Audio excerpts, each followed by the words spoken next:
called lifestyle. It's my lifestyle. That can't be true. What are we talking about? I just walked in. I'm not gonna drop this thought process until we are on the show. It's not wrong. It is not wrong. Okay. It is not wrong. The numbers are real. The numbers are real and mind-boggling. Okay. Mind-boggling. First, or we... Yeah, I mean, I don't know. I don't know what it is. I don't know. I'm just gonna roll with what I already have, and then if we segue to it, God bless America. We'll listen. I won't let us get out of here today without doing it. I now realize why,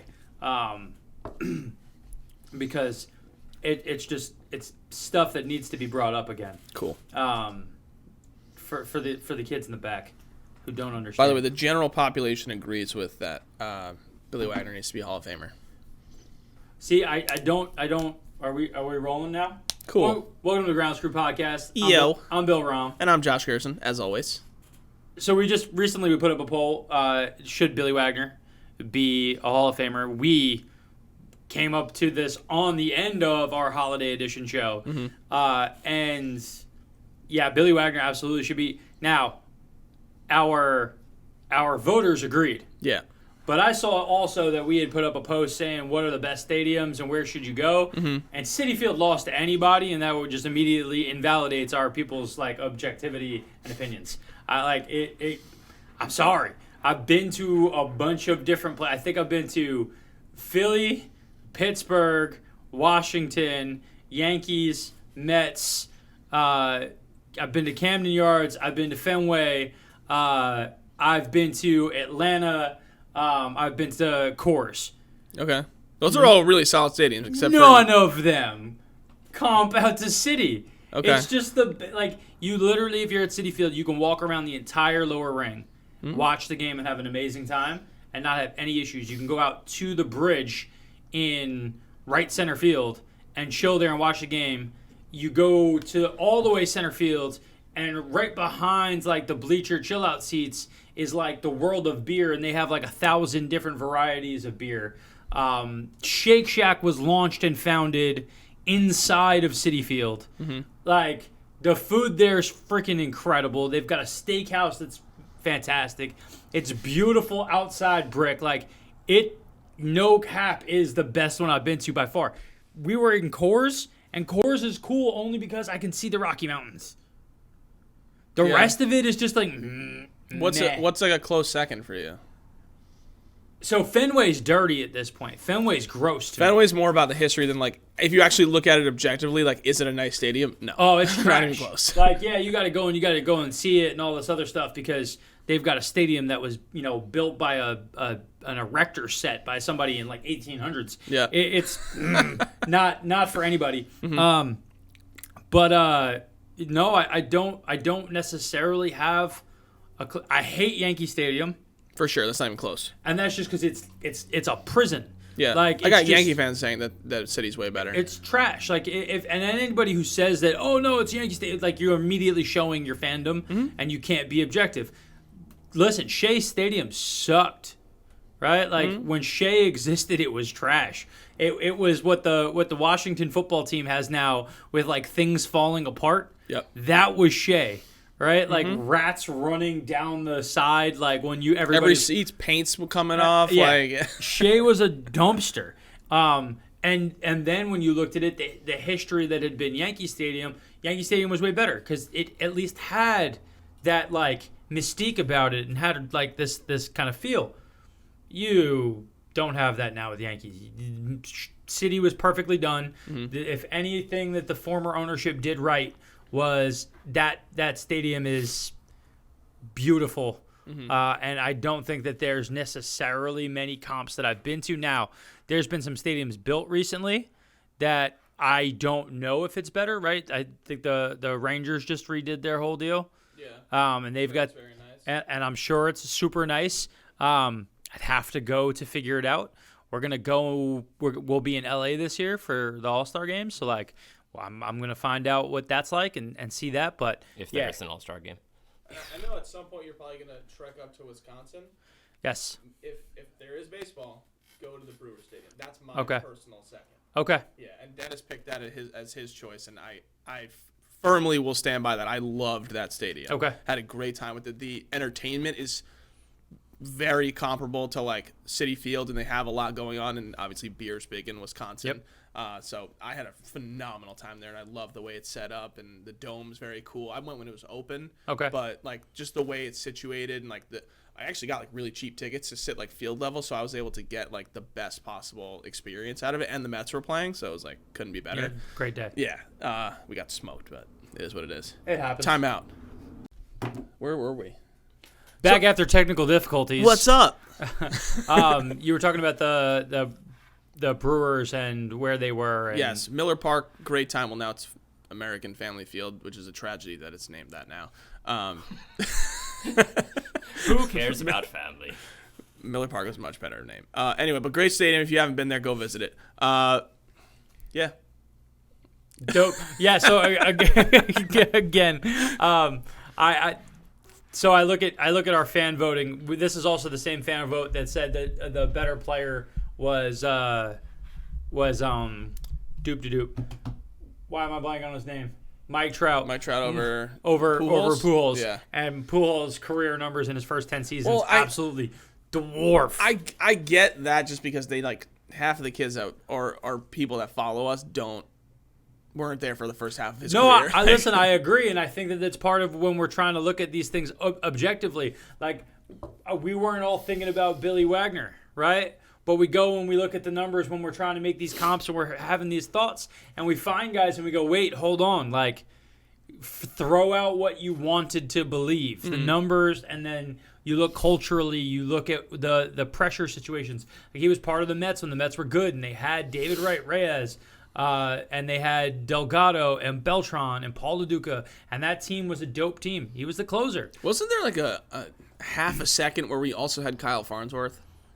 That might be. I'm pretty sure, like real quick, it was like, oh, we have Farnsworth. Maybe it was when we had K-Rod. I know he was on the team at some point, but it was definitely at the back end of his career. The bigger thing for me with that team was the player was Duaner Sanchez, and Duaner Sanchez was killing it with the Mets, and like think about how tragically this all went away for Duaner Sanchez.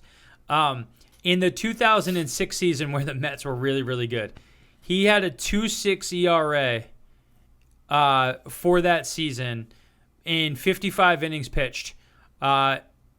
His whip was low, everything else. He was the setup man. He was 5-1. Everything was going beautiful for him. Mm-hmm.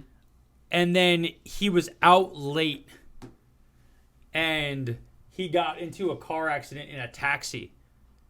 And he missed the rest of the season. Dark. And I don't remember that. Mets had to make a last-second... You were young. Yeah. The Mets had to make a last-second pivot, and they had to trade a whole bunch of guys to try to bring in somebody to replace him. And literally, I would tell you that that's the reason they lost to the Cardinals, was just not having that guy who could just bridge the gap between starters and getting to our closer. Yeah. Saddest thing ever. 3:00 in the morning, my man got into a car accident. That is unfortunate. Rough. But again, like Duaner Sanchez, people listening, watching anything of the show, they don't remember Duaner. No. Right? I just brought him up. Yeah. And we're talking about a dude who was a vital piece on a team that was borderline championship team. That's probably the best team ever that didn't win. That's in the ballpark. Because I think that team won 100 games. I don't remember. Let's see. The Mets 2006 went 97-65. So 97 win team, first in the NL East, and you 3-0'd. We had like 6 All-Stars that year. Yep. You 3-0'd the Dodgers, right? Swept the Dodgers out, then lost 4-3 to the Cardinals, who then swept in the World Series. Mm-hmm. So like the best team to not win, one of like in the conversation, is that 2006 Mets team. Mm-hmm. And then from there, Bernie Madoff and all the things that happened, and the world fell apart for the Mets. had that not happened, we've talked about it on past episodes. You can go back and listen to it wherever it is. The Madoff situation ruined the Mets. Yep. And I don't think it was necessarily the Wilpons' fault, but it's from that moment. Reyes had to go. David Wright gets the extension. He doesn't work out. Jason Bay gets brought in. They bring in K-Rod. They spent money. Just it never worked out for them. Yeah. And now we're here where we are. Which is also, we're here where there's not really much baseball news out there. No, and the news that there is in the minusculeness of it is not good. Not good. And like, I feel like people have been trying to find things to talk about, and then MLB's just handing them bad stuff. Yeah. Like, so this week, for some strange, not that strange reason, MLB Network fired Ken Rosenthal. Yep. You know, legendary reporter, one of the most popular guys in baseball. They fired him from MLB Network because he criticized Rob Manfred. And the entire baseball world was triggered because they know, like, Ken Rosenthal is great at his job and, like, really nice guy, has a good rapport with the players. There's tons of players that commented on it. Marcus Stroman, big name. Tyler Matzek, World Series champion, had a great thought on it. Ken Rosenthal stands 5'4" and a half inches tall and still towers over Rob Manfred. Fire one of the premier reporters in baseball because he critiques you. That's his job. Couldn't be more accurate. And the entire baseball world was like, okay, so now we see exactly what's going on here, what Rob Manfred's all about. And it couldn't have come at a worse time. Now, separate from that, also more news came out from MLB that there's zero conversation going on about the CBA. Just one layer after the other of, great, MLB's doing absolutely nothing. And nothing's getting done that's even remotely positive. Yeah, I mean, we know from our side that agents and places are saying, don't say anything, don't really do interviews. I've been surprised to see a couple interviews pop up this week and people actually, talk to each other. And, that's been a touchy situation for almost everybody. Yep. That's a super bad look for Manfred and them, that they're like anything, it makes this authoritarian government idea. Oh yeah. That just like, hey, it's our way or the highway, like don't upset the apple cart. Like, but on the flip side, it also shows that Rosenthal's job this entire time has been, you're an MLB reporter. Your job is to pretty much make stuff that makes us look good. You're not a journalist anymore. You're, for lack, you're an ESPN sportscaster. Like, you're just here to make it fun. Don't dive super deep into it. Just, show us what we want. You're NBC News, you're Fox News. Like, yeah, we're talking about things that matter, but we're giving opinions. We're not giving any facts. Right. We're placating to a side. They want him to placate to a side. And I don't think that that's what should have happened. Like, a guy getting fired for it is crazy. Yeah. But after we had said that I thought the MLB was doing all the right things, that's just not good. No. And, like, you see a guy, I think it was Passan that did the story on the Astros scandal.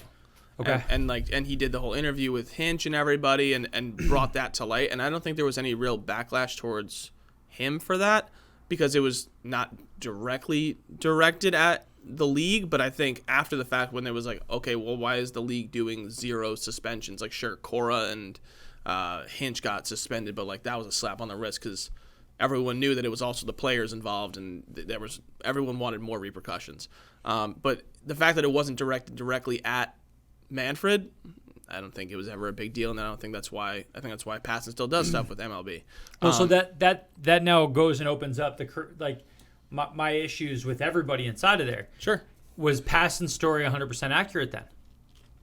Is there stuff that was left out? Or was it painted in a light that allowed it to be public? Hey, we know that there's a problem. We have to fall on a sword. So we're going to get our guys on the MLB team. They'll write it. We'll give them the exclusive. The other 29 owners are like, we have to do something to you, like, and we'd rather control the narrative on what this is. So let's have the quote unquote breaking story and the behind the scenes stuff be us, and let's put this out there. And it might not have been Passan. It could have been somebody else, but or maybe it was either Passan or Verducci. But that now opens up the, what you're reading as news. Is it news, or is it somebody creating, or is it BuzzFeed? Are they just creating something to entertain you and everything else? And that's fine. We're here to entertain you guys. Like, we have relationships and things, and I don't want to say anything bad about somebody I like, right? But I also, at the same time, like, we try to be as objective as we possibly can be. Yeah. But we're here to entertain. I don't know all the workings behind the scenes. I'm giving an opinion on what I think happens. But also, nobody's muzzling me and saying, hey, you got to not do that. You can't do this, you can't do that. Now, has that happened in the past that we've done things that people have then reached out and said we didn't necessarily like that you did X or Y? Yeah. Yes, it has. But has that stopped us from still being able to be ourselves and say what we want? No. This is the challenge. When you work for a company, our friend Chris Rose, he was the writing on the wall. Like, they're cutting things down on their side to guys who, he was a guy who was considered too player focused, right? He was a guy who, this guy, has great relationships with the players, isn't just gonna, you crush them, and then sits on a thing and starts saying, hey, I think the league is messing up all these guys. Magically doesn't get renewed and has to move on. Yep. Wow. Maybe Chris Rose was somebody inside of that place that they're like, we got to bounce him because he's not saying what we want him to say. Is this the same situation? Not a good look. Not a good look. Not a good look. It's unfortunate. But it won't affect the negotiations. And the real deal is that I need it to affect negotiations. Yep. And that's like I said, they haven't made any progress. They haven't even scheduled meetings. There's nothing. So, not sure. I think we talked about it, and I wasn't sure if they were going to have to worry about missing games. I'm starting to get more worried about that, because as much as like I want the progress to happen quickly once they actually start talking, I don't think that's going to be the case, because I think both sides are going to be like very like firm on what they want and not really budge on it. There obviously has to be compromise at some point, but I don't know if it's going to be. I mean, I don't know. Like, is one side just going to get everything they want? Is it just going to be the league? Like, I don't think it's going to be the players, because the league's really the one that I guess has more of the power in a way, because they can kind of, I guess they just say, hey, cool, we're just going to replace you guys like they did in past years. So I don't know. It's all. I think that anybody who says, oh, the players are, the players hold power in these situations because without the players you don't have a game, and that's so wildly untrue. There are you see it in the NFL and even the NBA more often than you see it in the MLB, because the MLB does so much to not allow good players to be on the MLB team. So that you can control how long you have possession of them. It's the most slavery oriented sport that there is. We get you at auction, and then once we're done at auction, we now own you and possess your career for 11 years if we want to. We can manipulate how long that your entire career is owned by us. None of the other sports have that. What that allows also is that players in other sports are able to pop up out of nowhere and kill it. And Fred VanVleet is now an all-star point guard for Toronto Raptors. He was in the G League, right? Like, he wasn't that guy. He got groomed into it, and now he's a stud. And you see it at the NFL level. Here's a guy who was on the practice squad, who New York Jets, Braxton Barrios. Did anybody know who Barrios was? No, nobody knew who Barrios was. Last year, popped on screen a bunch of times, did some things. This year has popped on screen, done a bunch of. Now everybody's like, can't let this guy go. He's an amazing slot receiver. If it wasn't for practice squad and the line to playing time in the NFL the way it is, where there's 53 people on a roster plus a 12-person practice squad, and guys are easily moved in and out of this. You got 60, 65 guys who participate in an NFL team on a yearly basis who play there. Yep. Yes, there now is a greater opportunity to see who can do it. What that means is I can replace people. Taylor Heineke with the with Washington football team, he was in finance like 2 years ago, and he had an entire like career where he was doing investments, and then there's a league. Do you want to be the quarterback for it? Sure, I'll come. I'll play. League folds. But a whole bunch of people saw him play, and they're like, hey, he's got some stuff. Comes to Washington. Starting quarterback gets hurt. My man comes in. He will have a job for the next 5 years at least as a backup. At least as a backup. And a high-quality one at that. Yeah. He's a borderline low-end starter. And that happens because there's a line to it going. So what does that mean? MLB has a lot of guys who are starting and playing who should be replaced. Could be replaced easily, but the system has allowed it to not happen. So the downside that the league has put in place is they do this because they can control guys. Yeah. But the reality is that means also that if the guys who are in the MLB Players Association decide to all lock themselves out, none of the minor league guys are part of their team. Yeah. MLB can just say, hey, we're going to play all you guys in our MLB stadiums. We won't call you MLB guys. That'll keep you from being considered a scab or anything else. We're just going to play our minor league games in our major league stadiums. We own the stadiums. Nobody can tell us we can't play whatever the hell we want. Yeah. We own the minor league teams. Nobody can tell us that we can't play them the way that we want. We're going to do what we want to do. Yeah. You know what fans are going to do? They're going to show up and they're going to watch games. Well, we talked about the fandom is more for the team than the players. Yep. It's a revolving door of players, but you still like the Mets. You still like the Buffalo Bills. It doesn't matter. So, and I feel like the Players Association is leaning more on the fact that they think the fandom is there because you can kind of get in touch with who the players are a little more. But at the same time, it's obvious that because the league has so much power in what the players can actually do in the revolving door and how their careers work out, they still, as much as they don't want to admit it, they still have more of the power. Oh, and it's worse at the league that always said that they had the strongest players association was baseball. Yeah. And now you spin around, and the worst league to me is baseball. The players do not have any power. Yeah, you guys get max contracts when you're 31 and you can sign for unlimited money, but what percentage of the population is actually getting to that?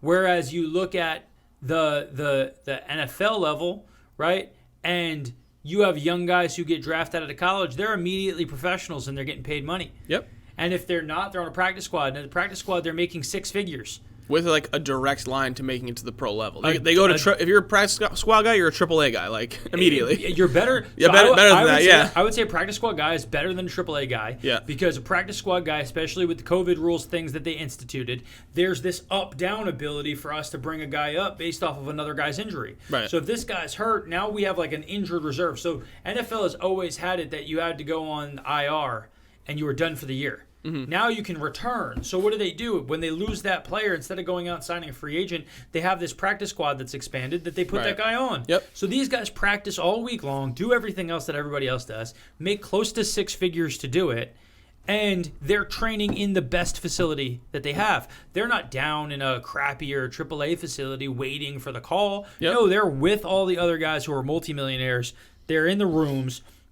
They're learning the same stuff. They're running the other team that week's offense and stuff, but they're getting coached by the best people, and there's a line to it. But they make money, and now you see Aaron Rodgers flexed on the Packers, and he's going to be gone next year, and he's going to get to decide what happens to his career, and he's earned that cachet. Same thing is potentially happening with Russell Wilson.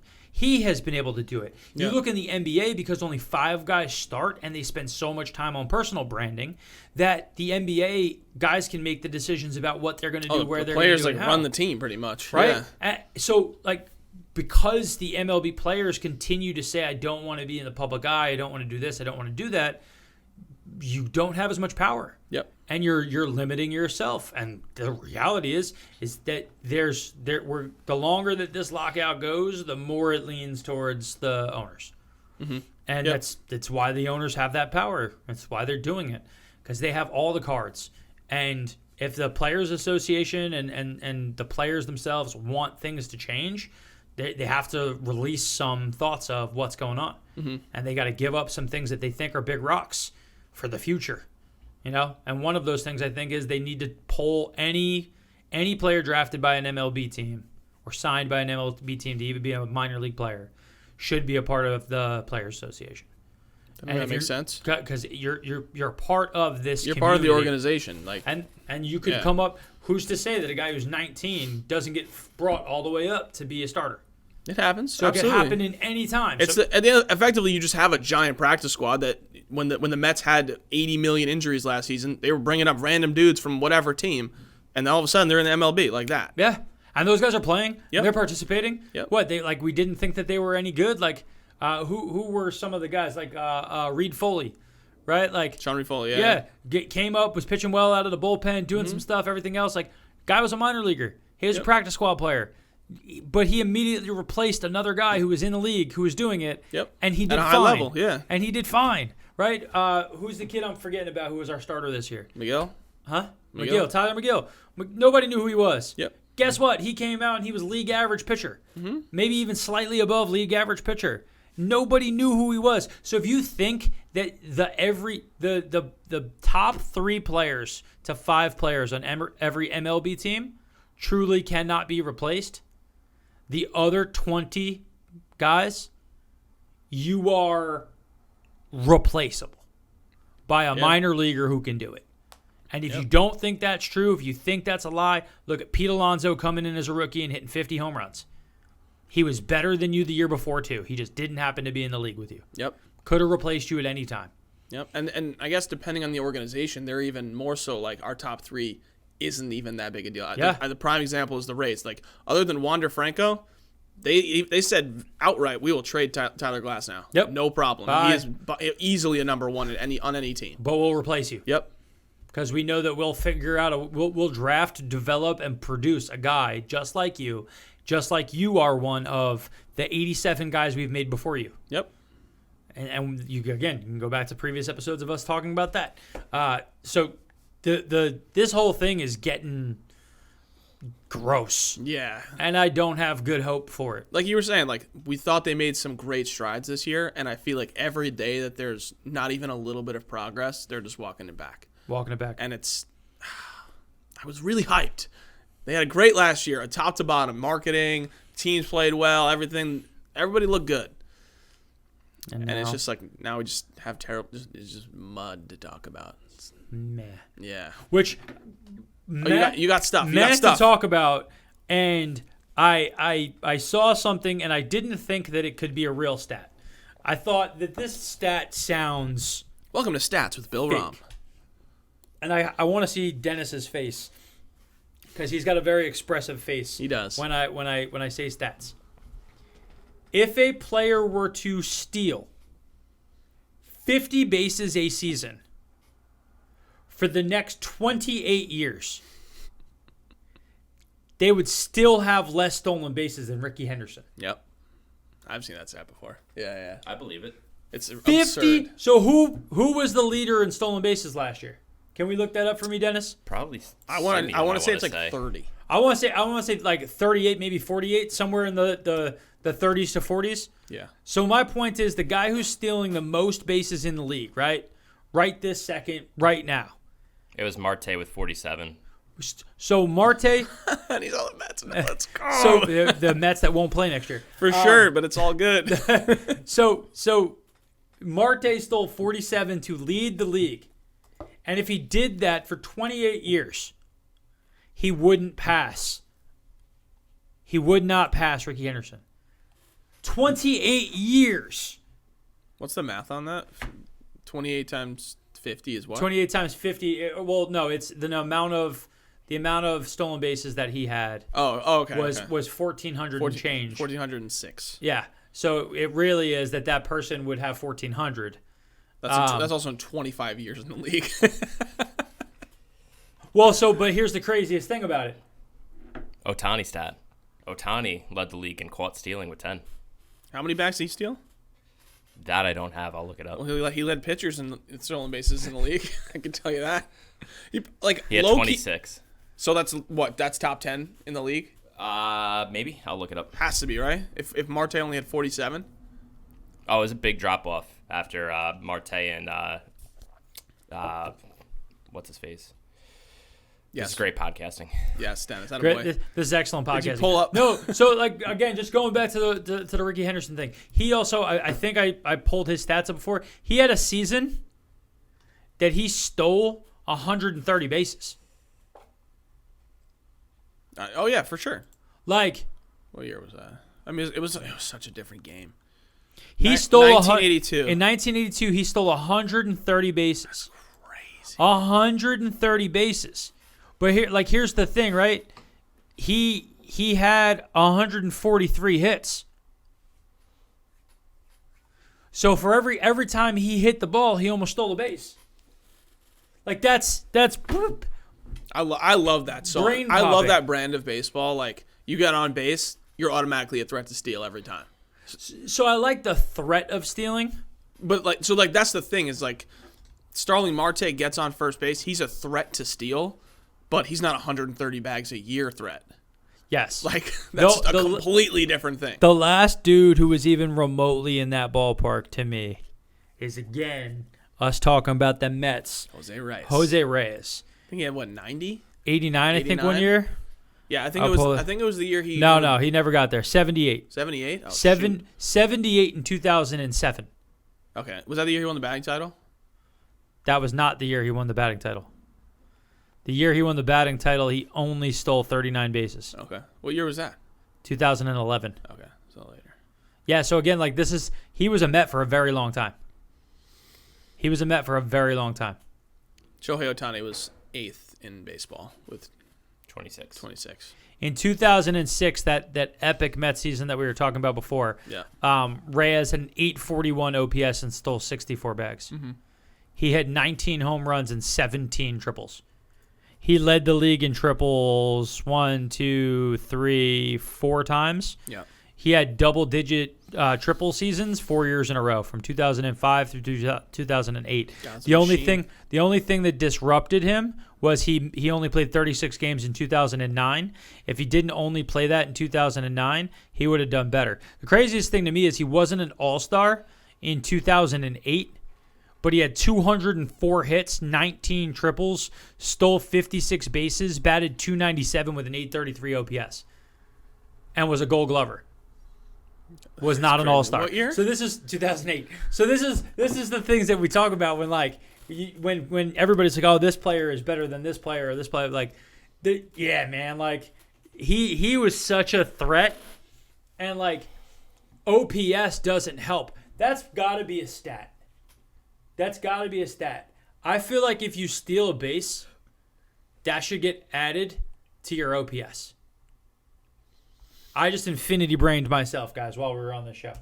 Because if you go and you say, right, that that slugging percentage is a combination of value per bag, right? That a single is not as valuable as a double, which isn't as valuable as a triple, which isn't as valuable as a home run. But that's only valued when you hit it, right? It's not like if you add the additional bases. Right. So my point is, if I have a guy who hits a single, but then steals, and then I have a combination of them stealing the base, why wouldn't that go into an offensive efficiency rating of OPS? So what, like in the stat, you'd make it a double instead of a single? Yeah. Yeah, that would make sense. Because if you did that and you applied that at scale, right? Mm-hmm. If you applied that at scale, I feel like you shift and you alter dramatically what you think about a player's offensive efficiency ratings. Now I'm willing to let a guy go steal more bases because if I was applying it to OPS, I can see that it's winning baseball. Gotcha. What year were you saying that Jose didn't make it? 2008? 2008. So it was Hanley Ramirez was the starter. And this is like peak Hanley Ramirez. Batted .301. So only 2 points higher. Sure. 33 bombs, 67 RBIs, 125 runs, All-Star. He had MVP votes. What else? 940 OPS. 35 bags. He was 34 doubles. He had a sick year. I'm not gonna lie, but I don't know why he didn't at least even like get on the reserves. Wasn't even a reserve. Christian Guzman was the backup. And that's my point. Like, again, as somebody who was around during the Hanley Ramirez time, like Hanley was a third baseman playing shortstop. Yeah. Again, this is like Derek Jeter. Like later on in his career was just like a power hitter. So like Hanley to me, like that was trash because he was so much worse defensively than Reyes. And again, if we then applied the stolen base aspect to a guy, and we said that we added that into OPS, and that caught stealing ended up taking away from a bag. Yep. Right. I'll take your single that you hit where you got caught stealing going to second. I'll say that you got thrown out at first anyway. So I'll take away batting average. We can make this exchange to run that math, but I feel like if you ran that math on every year that he was stealing 50-plus bags and getting caught stealing 10 times for a plus 40 or more, Reyes is you got to look at him more like an 880 OPS guy because that impacted, and it was why he was so good. Right. But it's so hard to quantify the value of a stolen base.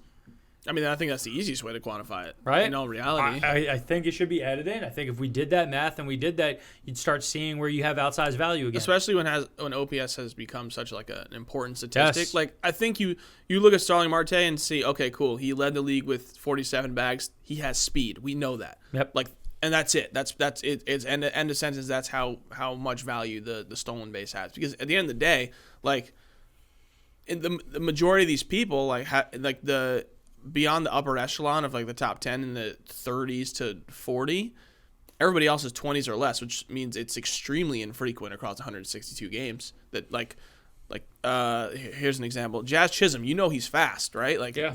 But he only has 23 stolen bases. So you spread that out across 162 games. He's not trying that often. No. So like if you actually are good at it and can make that like exchange, like you're saying, and really like maximize on your speed. I also think if that was, and it's also like not emphasized anymore. Like we kind of just brushed it to the side. Like, all right, cool. Well, because you wanted guys who could hit, and you've we don't care about stolen bases because the reality is, it's being like phased out of the game. You're now taking away the ability for the guy at bat to hit, and if that person hits a single and you have speed, you're going to go first to third. That now puts more pressure. Like, you stealing. I think it's shenanigans. We see how much Jose Reyes especially used to rattle guys when he was the leadoff hitter. Oh, yeah. That, like, you were sitting there like if he goes, he's going to get the bag. So I have to do everything in my power. And it disrupts the pitcher to the point that I change everything about how he wants to pitch. So for me, I think there has to be a way to put that in. And I like the thought of making stolen bases part of an OPS system. Because if I go and I said that it just adds to the bag, because then you got a guy, what happens if he steals third? Right now it's like he hit a triple. Yep. Right? So like, what's his OPS now? And how would that equate into how well he's taking into it? And again, I think that the way to minus and give penalty to it is the caught stealing number takes away a hit. So it takes away batting average or it takes away a walk. Right? So your on-base percentage shrinks. So that will sap away OPS. Yep. And it still would give me an OPS that then has weight and has value, and it's truly showing me how positive or negatively that guy is. But a guy who steals 40 bags, gets thrown out 10 times, that's 30 extra doubles in his career, in his season. Yep. What does that do? That's a lot. You can really kind of see, I would say, like and it's interesting that this is when it kind of starts happening. Like the drop off in bags is like mid 90s when power hitters were a thing. Yeah. Like you got guys hundreds down into like the 70s, and then at the turn of the century, 60s, 40s, and then it's like, all right, cool, 47 is the peak right now. Yeah. Whereas 10 years ago it was 61 with Michael Bourne, and then 10 years before that it was. In 2001, it was Ichiro Suzuki with 56, and then like the 70s are in the mid 90s, and after that it's hundreds. Yeah. In the 80s with Ricky Henderson just every year. And that's kind of my point, right? Yeah. You look back at Reyes in the early 2000s, and he's stealing 60 plus bags every year. Yep. And he's getting 78 in the 1 year. Like those numbers are super impressive, especially when you consider how much analytics changed baseball even at that point. So like knowing where a guy was going to go, pickoff moves, how they were trained and how they were put together, In the 70s and 80s, yeah, guys had the moves, they did stuff, but analytics were different. Where guys set up, how guys did it, how you trained catchers. How many catchers throw 95 now? Yeah, I think that's the thing too. Is like I would love to see. I mean, they probably don't even have it as a stat, but like, what was a catcher's pop time in 1993? For sure, it got to be like a 2+, right? I listen. I'm not going to say the guys were that much worse than an athlete, but I would just say it's the focus and the attention. Yeah, right. It's more about the focus and the attention. Like, are NBA shooters better today than they were in the past? Probably. No. No. If you look at the numbers, you look at the analytics, they're not necessarily any better. It's just more emphasized. It's more emphasized that the 3-point shot is worth more value overall. Right. Right? So whereas it used to be drive to the basket and a 7-foot guy would swat the ball, so shooting 55% was still great, but it was also very difficult to execute against that guy, and it was only worth 2. And a wide open mid-range shot was also 2. And why wouldn't I just take the one where I'm wide open and I'm not having it? Now everybody knows, like, hey, I can just shoot. So, well, now we're getting guys practicing shooting from 3. So what you are seeing is 3-point shooting percentages going up, right? Maybe, but then you're also seeing that the percentages hasn't changed. It's the volume of shots. Yeah. Right? You have Ray Allen in a game in 1999 would take, call it 6, 7 3-point shots and shoot 40%. So he'd go 3 for 7 and you'd be like, wow, Ray Allen's a great shooter, right? Great shooter. But now you have Steph Curry shooting 18 times from 3 and he's making 7, right? And he's shooting roughly the same percentage that Ray was shooting. The difference is he's shooting almost 3 times as many of the shots, right? Yeah. Now it's the same thing. I think that the analytics has changed the emphasis on where things are. Well, and like looking at Marte's like stolen base stats, obviously attempts are less, right? So his percentage, let me see. Oh, sure. No, doesn't even give you the percentage. That's unhelpful, but it's but it's high. Like way to go, baseball reference. Yeah, I love baseball reference. Like his attempts aren't like even remotely close to anyone in the past, right? And I think that's like the main issue is people just don't try anymore. Yeah, and then it's like, all right, cool, my success rate is going to be high because I'm not trying that often. But also, are you overall subtracting away from what the numbers are? Now I'm sure everybody's looking at it and they're like, oh, when you get popped off base after getting on it, it's more valuable. Well, what's more valuable? You guys want guys who hit doubles. Right. And home runs, right? Because power hits are worth more. Well, so every time he steals a base, make it a double. If he steals third, make it a triple. Guess what? You're going to let guys steal bases now more. Because we stopped caring about strikeouts, right? So why do we care about guys getting thrown out? So much. But we don't care about a guy getting struck out. Oh, well, if he gets struck out, he didn't put the ball in play, so no double plays. It didn't affect anybody else. Well, if he gets thrown out at second base after getting on, it didn't hurt anybody else either. Yes, you lost a person, but if he gets to second base, what's the chances of him scoring from second versus scoring from first? A lot higher. So I think we lost some math in it. I think somebody's just got to make exciting stolen base math again. Yeah. And then we'll have less. They just focus on the risk of, we're going to lose the run altogether if you get thrown out. Yeah. That's really bottom line. But I'm going to lose the run altogether if you get struck out. Walk instead. Yep. Right? Oh, please don't even get me started on the strikeouts with like the ability to just like bunt or hit a ground ball to the other side of the field. Like, that just triggers me. It's so hard. Because I saw the Mets do it a million times. And yes. And when it doesn't work, and we say it all the time, the Yankees are built on math. So the Yankees' math every year gets them to 90-plus wins. But then they get to the postseason, and it's not just math, right? Yep. It's feel, it's people, it's understanding momentum. Like, those things have a tangible effect. I can rattle somebody. The math does not play out if I rattle them. I can't rattle somebody for 162 games. I can rattle them for 3. Yep. And that's all it takes in the postseason. And that's why they don't succeed, is they're not built for non-math-based circumstances. And the challenge is that, yeah, you know what? One day, soon, they might win because the math might play out for them the right way. Yep. And they just, hey, we lucked into, here it is. But it's proven now that doesn't work. It's just not the thing. And and it's not just because people will tell me, oh, math is never wrong, right? Like you're just looking at the wrong math. Cool. Then we all just agree that whatever math is being used right now has flaws in it. How do we button it up and make it better? Yeah. And I like we're gonna call it the grounds crew offensive efficiency rating. That's a long acronym. GCOR. Grounds crew offensive efficiency. You're skipping an E. GCOER. GSOR. There we GSOR. go. Sure. The GSOR. The C is a I thought that was the sound. day after Gerson works out. Good one, Dennis. Wow. You dad joke. Wow. Wow. Guys, I wish I could hide from the camera right now because of his joke he made. We apologize. Gosh darn it, Dennis. Here on the Grounds Crew podcast. Because I like the Mets structure, but what's the best thing that happened to the Mets? We're lining ourselves up to get Juan Soto. We are. We just signed his younger brother Elian Soto.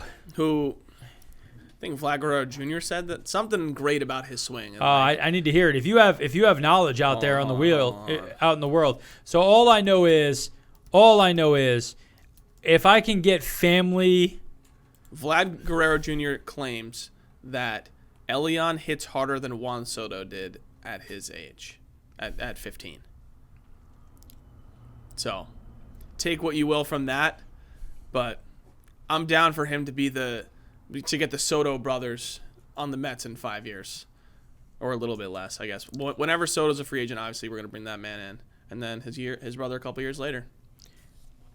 I'm like, super down. The thing for me is like he's what 15 or 16 right now. We just signed him at. Yep. Like he's one of those dudes who's going to be that 19-year-old come up, right? Like, so the Mets just signed the outfielder of the future for themselves. Did you see his the video of him hitting? And he looks identical to his brother. Kinda, yeah. Yeah. He hits bombs. Yeah, listen, that's the word. The question is, right, is the younger brother better than the older brother? And I don't know. I don't know. Sometimes that definitely is the case. Like we've seen it with Josh Young constantly says that his younger brother Jace is a freak. Listen, Jeremy Ruckert starting tight end for the Ohio State Buckeyes. Mm-hmm. Jeremy's older brother was a top goalie, was recruited by Division I schools for being a soccer goalie, really good athlete.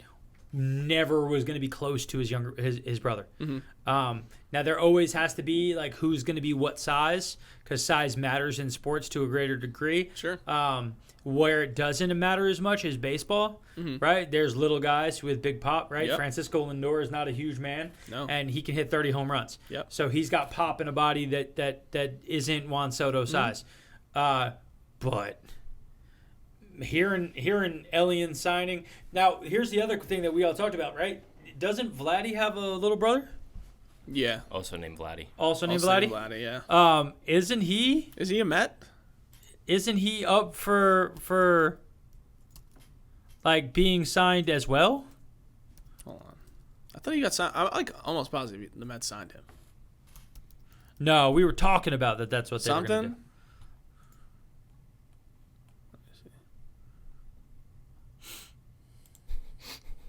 What do you got, Dennis? Why are you laughing? No, I was looking up.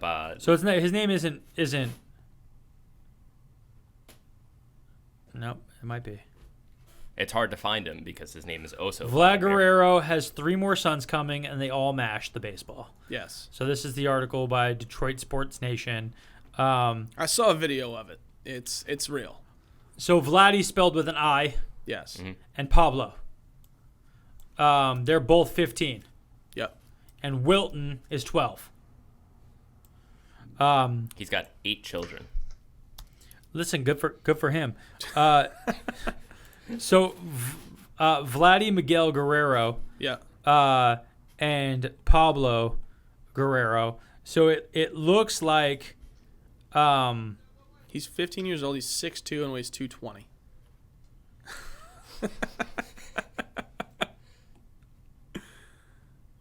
wow.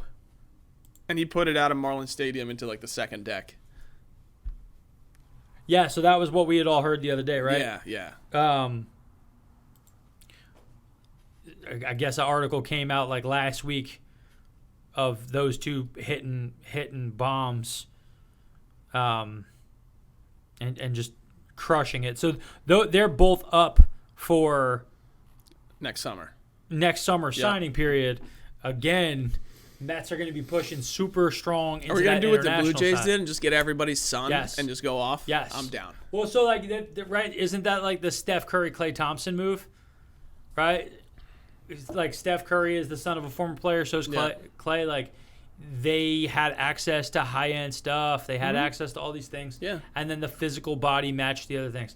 The person who I think like in sports who's going to have the hardest time ever, is Bronny Jr. Oh, yeah. Bronny already, everybody comes for his neck.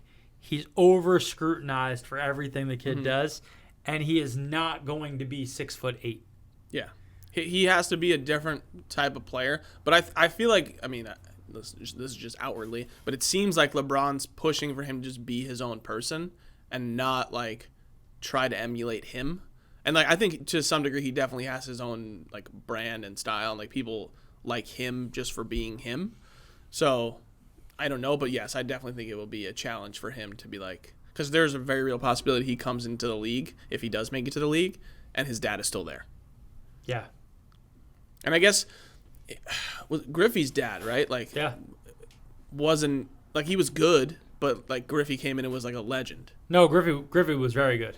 I'm just saying, like, but I'm saying like Griffey Jr. came in and was Ken Griffey Right. Jr. So like, but that's my point. That's the same thing with Curry. Right. Yes. Right? Yeah. Curry's It's dad- not like a LeBron situation. It's rare that the best player in the league, their kid comes in and is the best player in the league. Right. Right? Yeah. More often, and again, there's so many different reasons why that can be. The big thing that I'm seeing with like, and again, let's just pump it for a second. Sure. Griffey Sr. played 19 years in the MLB and had a 296 career batting average, Right. That's great. but only a 790 OPS. So he was a really good player. Same Yeah. thing with Curry's dad. Curry's dad was a couple-time All-Star. Like he was a really good player, Yeah. but he wasn't there. The challenge that I see with guys is your dad. Like genetics plays such a big role, but genetics can screw you over as well. LeBron is not the best athlete and was not the best athlete in the NBA. He was the best athlete his size in the NBA. So it was the combination of things, right? Like Giannis Antetokounmpo. Yeah. Giannis is not as skilled as like most of the guys in the league. But most of the guys in the league are not 7 feet tall with his athleticism, right? Yeah. So like he is able to use that. If Is he that had- who you consider the best athlete in the league right now? right now? Yeah. Giannis? Yeah. Yeah. Okay. But like even go back, even when LeBron was the best athlete combination in the league, Sure. he still was not the best athlete per ounce in the league. A guy like Nate Robinson's a better athlete, right? Nate Robinson's out here dunking, and he's 5'9", and he's doing windmill dunks, and he's putting it between his legs. He blocked a Yao Ming dunk. Yao Ming is 7'6". He's 2 feet taller than. So Robinson had to. So when you look at it and you actually see like Nate Robinson's talent and skills and things Right. far supersede LeBron, but he's 5'9". Right. He's a foot smaller. Yeah, he's faster. Yeah, he's quicker. His shot might be better, but at 5'9", you have to be so much better athletically that you can make up for that stuff to be Right. a superstar. Yep. Right? Bronny's 6'2". Now, he might still grow. He might end up being 6'3", 6'4". Plenty of guys out there one summer grew 4 inches. Like, For sure. But let's assume that he ends up being 6'3", 6'4". sure. Right? If he's a 6'3", 6'4" guy, he's not Russell Westbrook athletically. Okay. Right? Yep. And that's the challenge is he's going to have to be a completely different player than his dad. because his dad was able to be a player that was like, let me just physically dominate people and run past them, and let me be Karl Malone size, running point guard speed. You didn't see it. Bronny has point guard speed, but not elite point guard speed, and then he's going to have good size, but he's not going to have shooting guard size. He's going to be a tweener body, and I don't know if that's going to translate, and that's what's hard. Yep. Is like your style for what your body type is. So bringing this all the way back around Back to baseball. And Soto. Yep. Juan Soto's not a super power hitter. He's not. Okay. He's a really good hitter who hits for power. Yeah. You look at his isolated slugging percentages and things like that, and he's more middle-of-the-road power hitter. Yes, but he is such a good hitter that he can hit it wherever he's just he also going to bat 330. Yeah. Right? He hits a ball. He does not hit the ball as hard as Giancarlo Stanton. Right. But if I told you who you wanted, you'd take Juan Soto. Sure. He does not hit the ball as hard as Aaron Judge. But if I told you had to pick one, you would pick Juan Soto. Yep. So, like, what we're hearing about his younger brother is he hits the ball harder. That does not mean that he's going to be Juan Soto in terms of the batting average, the patience, the on-base percentage, things like that. Absolutely. So, don't want to get crazy hopes up, but it's an interesting thing that happened, and we have talked about it, and the world has discussed the fact that Juan Soto would look very nicely on the Mets, as he would on any team if we're really being like, yeah, obviously. But he wants to go to But he wants to be a superstar. And he wants to be in New York. Yeah. Like, the real is he wants to – Juan Soto wants to be in New York. He has expressed some of that. I think he'd be okay with going to L.A. Yeah, I think it's one of those. But I think he wants to go to New York. I think that's where he wants to be, especially because of the Dominican culture that lives and permeates itself in New York. He would be a god in Queens. And listen, we just brought in one of his Nationals buddies. We just brought in his brother. We also brought in his brother. Yeah, true.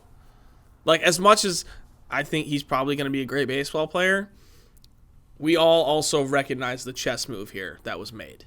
And I'm so here for it. I love the chess move. I think it's incredible. The one thing that's scary to me, as is scary at all times, is I don't think the Mets actually have signed him yet. It says they intend to sign him. Yeah. So my thing is that what does that mean? I don't know. We intended to sign Kumar Rocker also, you know? Right.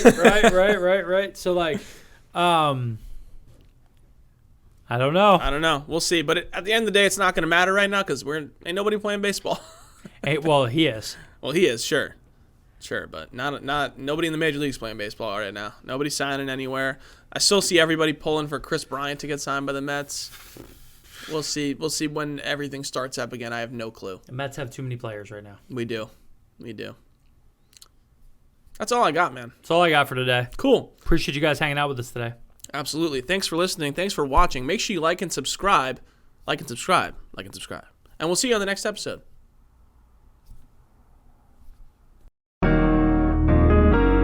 Baseball lifestyle, it's my lifestyle.